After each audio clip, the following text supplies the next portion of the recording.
ଆଦି ବାବୁ ଗୋଟେ ବର୍ତ୍ତମାନ ଛବାବୁ ଜିତିଲା ପରେ ବିଜେପି ସତ୍ତାକୁ ଆସିଲା ପରେ ନିଆଳି ରାଜନୀତିରେ ଗୋଟେ ହଲଚଲ ଦେଖାଯାଇଛି। ଯୋଉଠିକି ଯାଉଛନ୍ତି ଛବାବୁ ଯାଉଛନ୍ତି ଲୋକ ହସି ହସି ତାଙ୍କୁ ଆଦରରେ ଗ୍ରହଣ କରୁଛନ୍ତି। ସେ ବି ଲୋକଙ୍କ ସହିତ ହସିକି କଥା କହୁଛନ୍ତି, ସେମାନଙ୍କ ପ୍ରୋବ୍ଲେମ ସଲ୍ଭ କରୁଛନ୍ତି।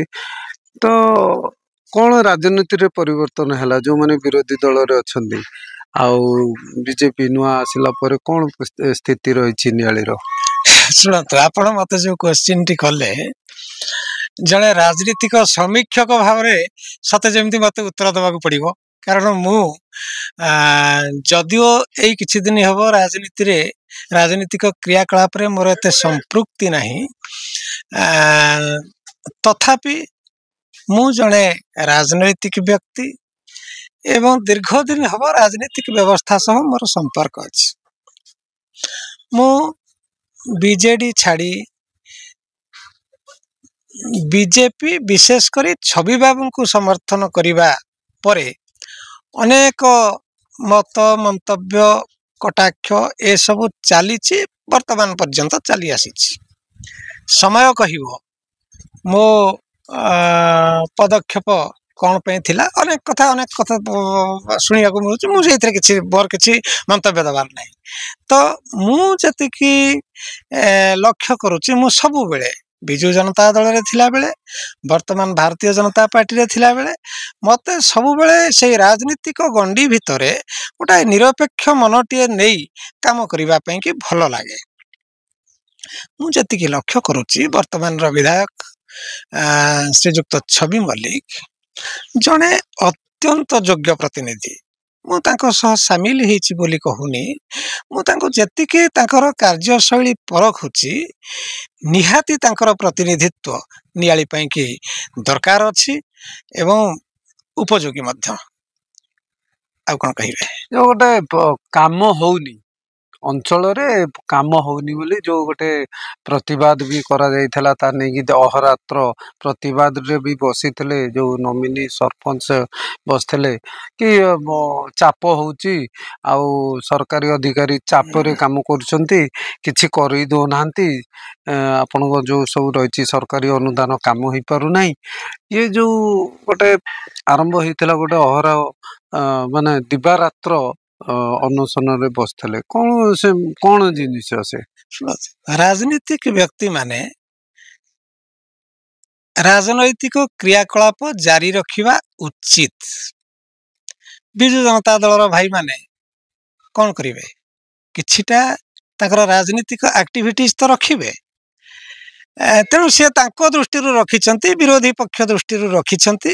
ସେ ତାଙ୍କ ଦୃଷ୍ଟିରୁ ଠିକ କରିଛନ୍ତି ବୋଲି ମୁଁ ଭାବୁଛି। ସେ ଭୁଲ କରିଛନ୍ତି ବୋଲି ଭାବୁନାହିଁ। କିନ୍ତୁ ଅଭିଯୋଗ ଯୋଉ କଥା ଆସୁଛି ଯେ କିଛି କାମ ହଉନି ବା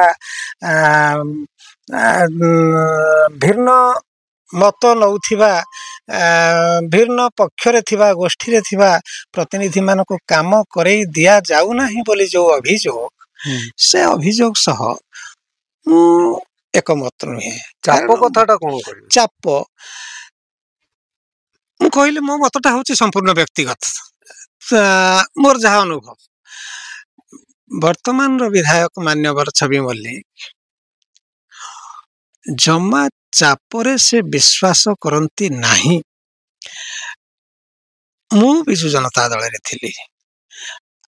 ଯୋଉ ଭାଇମାନେ ବିଜୁ ଜନତା ଦଳରେ ଅଛନ୍ତି ବା ଭାରତୀୟ ଜନତା ପାର୍ଟିରେ ଅଛନ୍ତି, ମୁଁ କହିଲେ ମୁହଁରେ ଭଲ ହବନି, ସମସ୍ତେ ଆତ୍ମସମୀକ୍ଷା କରନ୍ତୁ। ମୋର ଅତୀତ କାର୍ଯ୍ୟଧାରା କଣ, ମୁଁ କଣ କରୁଥିଲି, ବର୍ତ୍ତମାନ କଣ ଚାଲୁଛି। ଛବାବୁଙ୍କ ସମୟରେ ମୁଁ ଯେତିକି ଲକ୍ଷ୍ୟ ରଖୁଛି, ପଞ୍ଚାୟତ ପ୍ରତିନିଧି ମାନେ ସେମାନେ ତ ତାଙ୍କର ଦାୟିତ୍ୱ, ତାଙ୍କର କ୍ଷମତା ଠିକଣା ଭାବରେ ଉପଭୋଗ କରୁଛନ୍ତି ବୋଲି ମୁଁ ଜାଣିଛି ଏବଂ ମୁଁ ଅନେକଙ୍କ ସହ ବ୍ୟକ୍ତିଗତ ଭାବରେ କଥା ବି ହେଇଛି। ମୋ ପାଖରେ କେହି ସେଭଳି ଭାବରେ ବଳିଷ୍ଠ ଯୁକ୍ତି ଆଣିନାହାନ୍ତି। ଯେତେବେଳେ ମୁଁ କଥା କାହା ସାଥିରେ ହେଇଯାଉଛି, ଯେହେତୁ ଅତୀତର ସମ୍ପର୍କ ଥିଲା, ତ ସେମିତି କିଛି ମୁଁ ଫିଲ୍ କରିନି ଯେ କେହି ପ୍ରଶାସନିକ ଅଣଦେଖାର ଶିକାର ହେଇଛନ୍ତି। ମୁଁ ଅନୁଭବ କରିନି। ହଁ, ଗୋଟେ କଥା ଘଟୁଛି ଯେ କୋଉଠି କେମିତି ବ୍ୟକ୍ତି ଗୁଣରେ ସରକାରୀ କର୍ମଚାରୀ ମାନଙ୍କର ଆଚରଣରେ କୋଉଠି କେମିତି ଟିକେ ତ୍ରୁଟି ବିଚ୍ୟୁତି ଥାଇପାରେ। ସେଇଟା ବ୍ୟକ୍ତି ଗୁଣରେ ହବ, ପ୍ରଶାସନିକ ଢାଞ୍ଚା ତା ନୁହଁ। ଛବି ବାବୁ ମାନ୍ୟବର ବିଧାୟକ ନିଆଳି ତାଙ୍କର ଉଦ୍ଦେଶ୍ୟ ତା ନୁହଁ ବା ସେ ସେପରି କାର୍ଯ୍ୟ କରୁନାହାନ୍ତି, ଏଇଥିରେ ମୋର ପୁରା ସମ୍ପୂର୍ଣ୍ଣ ବିଶ୍ୱାସ ଅଛି। ସିଏ କୌଣସି ସରକାରୀ କର୍ମଚାରୀକୁ, କୌଣସି ଅଧିକାରୀକୁ, ପ୍ରଶାସନିକ ବ୍ୟକ୍ତିମାନଙ୍କୁ ଚାପଗ୍ରସ୍ତ କରି ରଖିବେ ଯେ ତୁମେ ନିରପେକ୍ଷ କାମ କର ନାହିଁ, ଉଚିତ କାମ କର ନାହିଁ, ଦଳ ସପକ୍ଷରେ କାମ କର, ବିଜେପି ସପକ୍ଷରେ କାମ କର, ଏ ବିଶ୍ୱାସ ମୋର ବର୍ତ୍ତମାନ ନାହିଁ, ମୁଁ ଯେତିକି ତାକୁ ଲକ୍ଷ୍ୟ କରିଛି। ଆଉ ଗୋଟେ କଥା, ଆପଣଙ୍କର ଯୋଉ ପ୍ରଥମ ହେଇଥିଲା ଗୋଟେ ବୈଠକ ହେଇଥିଲା, ସେଥିରେ ସାଂସଦ ଆପଣଙ୍କର ଛବାବୁ ବି ଆସିଥିଲେ, ଗୋଟେ ଯୋଉ ଆପଣଙ୍କର ହୁଏ ସମିତି ବୈଠକ, ସେଥିରେ ସେ ଓପନଲି କହିଥିଲେ, ସମସ୍ତେ ଯୋଗ ଦେଇଥିଲେ, ଓପନଲି କହିଥିଲେ ଯାହାର ଯୋଉ ଅସୁବିଧା କି କୋଉଠି କଣ ଲୋକଙ୍କର କାମ ସମସ୍ୟା ରହିଛି ମୋ ପାଖକୁ ଆସ, ଆମେ ବସିବା, କଥା ହବା, ମୋର ଦଳ ମତ ନିର୍ବିଶେଷରେ ଲୋକଙ୍କର କାମ ହବା ଦରକାର। 15 ମାସ ପରେ ଅନଶନରେ ବସିଗଲେ। ତା ସେ ଯାହା କହିଥିଲେ ଛବାବୁ ପଞ୍ଚାୟତ ସମିତି ବୈଠକରେ, ତାକୁ ସେ ଅକ୍ଷରେ ଅକ୍ଷରେ ପାଳନ କରିଛନ୍ତି, ମୁଁ ଯେତିକି ଲକ୍ଷ୍ୟ କରିଛି। ଆଉ ଯଦି ମୋର ଏ ମତ ମନ୍ତବ୍ୟ ଶୁଣିବା ପରେ ମୁଁ ସିଓର ଯେ ବିଭିନ୍ନ ପ୍ରକାରର ତା ଉପରେ ଟୀକା ଟିପ୍ପଣୀ ଆସିବ, ସେ ଟୀକା ଟିପ୍ପଣୀ ଆସିବା ସ୍ୱାଭାବିକ, ତେଣୁ ରାଜନୈତିକ ଲୋକମାନଙ୍କର ସେଟା ଥାଏ। କିନ୍ତୁ ମତେ କେହି ବୁଝେଇ ପାରିବେ ନାହିଁ, ଅନ୍ତତଃ ମୁଁ ଯଦି କେହି ମୋର ଏ ମନ୍ତବ୍ୟ ଶୁଣିବା ପରେ ବ୍ୟକ୍ତିଗତ ଭାବରେ ମୋ ସହିତ କଥା ହେବେ ଯେ କୋଉଠି କୋଉ ଜାଗାରେ ସେମାନେ ଚାପର ଶିକାର ହେଇଛନ୍ତି, ସରକାରୀ କର୍ମଚାରୀ ହୁଅନ୍ତୁ ବା ଜନପ୍ରତିନିଧି ମାନେ ଚାପଗ୍ରସ୍ତ ଅଧିକାରୀଙ୍କର ଶିକାର ସେ ହେଇଛନ୍ତି, ଚାପଗ୍ରସ୍ତରେ କେହି ଶିକାର ହେଇନାହାନ୍ତି। ହେଇଥିବ ସ୍ଥାଣୁତା କୋଉଠି କେମିତି ଟିକେ ରହିଯାଏ, ଯେ ପ୍ରଶାସନ ବା ସରକାର ବା ଏଠିକାର ସରକାର କହିଲେ ଆମେ ଯଦି ଛବାବୁଙ୍କୁ ବୁଝୁଛନ୍ତି, ସେ ସବୁ ପ୍ରକାରର ତାଙ୍କର ଅଛି ପଜିଟିଭ ଆଟିଚ୍ୟୁଡ ଏରିଆର ଡେଭଲପମେଣ୍ଟ ପାଇଁ। କିନ୍ତୁ ଏରିଆ ଡେଭଲପମେଣ୍ଟ ଗୋଟେ ବ୍ୟକ୍ତିଗତ କାର୍ଯ୍ୟ ନୁହେଁ। ଏକା ଛବାବୁ, ଏକା ବିଧାୟକ ଚାହିଁଲେ ସବୁ ଗୁଡାକ ସମାଧାନ ହେଇଯିବ ନାହିଁ। ଏଇଟା ଗୋଟେ ସମଷ୍ଟିଗତ ଦାୟିତ୍ୱ। ତେଣୁ ବିଧାୟକ ଭାବରେ ତାଙ୍କର ଭୂମିକା ଅତ୍ୟନ୍ତ ସ୍ପଷ୍ଟ ଏବଂ ଉଚିତ ପଦକ୍ଷେପ ସେ ପ୍ରତିଟି କ୍ଷେତ୍ରରେ ନେଉଛନ୍ତି। ଯୋଉ ଅନଶନରେ ବସିଥିଲେ, ଯୋଉମାନେ ବି ବସିଥିଲେ, ସେଠିକି ରବିବାବୁ ଆସିଲେ, ଆପଣଙ୍କର ପଞ୍ଚାନନ ବାବୁ ଆସିଲେ, ବିଧାୟକ ପୂର୍ବତନ ବିଧାୟକ ବି ଆସିଲେ। କଣ ଭାବୁଛନ୍ତି ଏ ଯୋଉ କଂଗ୍ରେସ ବିଜେଡି ମୁରବୀ ବିନ ଏମିତି କିଛି କଣ ଆଗରୁ ତ କେବେ ଆମେ ଦେଖିନୁ, ଆପଣ କେମିତି ଦେଖୁଛନ୍ତି? ମୁଁ ଆଜ୍ଞା କହି ରଖୁଛି, ମୁଁ ପଞ୍ଚାନନ ବାବୁଙ୍କ ସହ କାମ କରିଛି, ସେ ମୋ ପ୍ରତି ଆଜି ବି ନମସ୍ୟ। ଡକ୍ଟର ପ୍ରମୋଦ ମଲ୍ଲିକଙ୍କ ସହ କାମ କରିଛି ଦୀର୍ଘ ଦିନ, ତାଙ୍କ ପ୍ରତି ମୋର ଶ୍ରଦ୍ଧା ଆଜି ବି ଅତୁଟ। ତେଣୁ ମୁରବୀ ବିହୀନ କହିଦେଲେ କାଳେ କାହା ପ୍ରତି ଗୋଟାଏ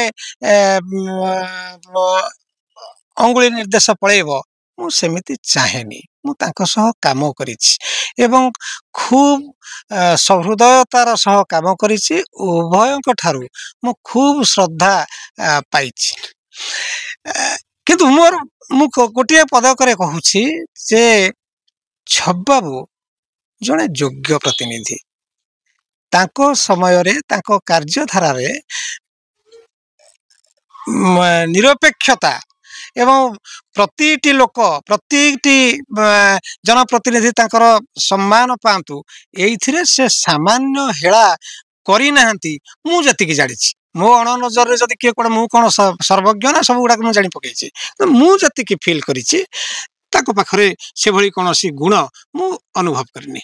କୋଉଠି ନା କୋଉଠି ବିଜେଡି ଟିକେ ହତୋତ୍ସାହ ହେଇଛି କି? ହବା ସ୍ୱାଭାବିକ।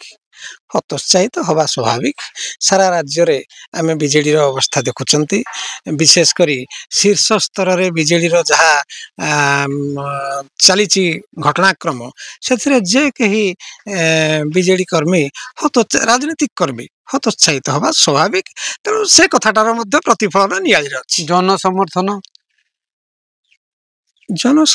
ଶୁଣନ୍ତୁ, ଜନସମର୍ଥନ ଆଉ କେତୋଟି କଥା ଅଛି ଯୋଉଟା ଅକୁହା କଥା।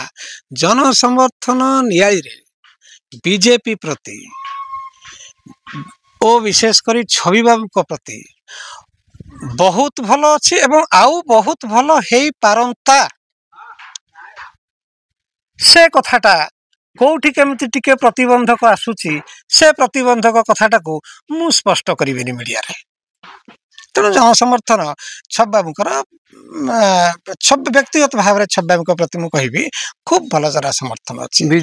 ବିଜେଡି ଆଉ କଂଗ୍ରେସ ପ୍ରତି ଯୋଉ ଜନସମର୍ଥନ ରହିବା କଥା, ତାହା କେମିତି ଦେଖୁଛନ୍ତି?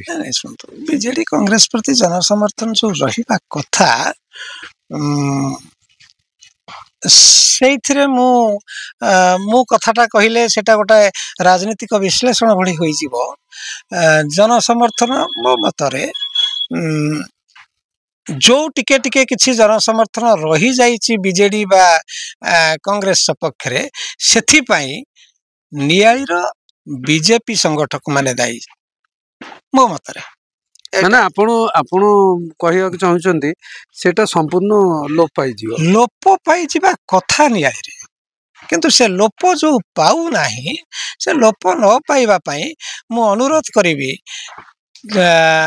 ବିଜେପିର କର୍ମୀମାନଙ୍କୁ ଏବଂ ଛବିବାବୁଙ୍କର ସହଯୋଗୀ ମାନଙ୍କୁ ଯେ ସମସ୍ତେ ଟିକେ ଯତ୍ନବାନ ହୁଅନ୍ତୁ। ଛବିବାବୁଙ୍କ ସଂଗଠନ ଖୁବ୍ ଭାବରେ ଅପ୍ରତିଦ୍ୱନ୍ଦୀ ରହିବ। ମାନେ ଆପଣ କହୁଛନ୍ତି କଂଗ୍ରେସ ଆଉ ବିଜେଡି ସଫା ହେଇଯିବେ?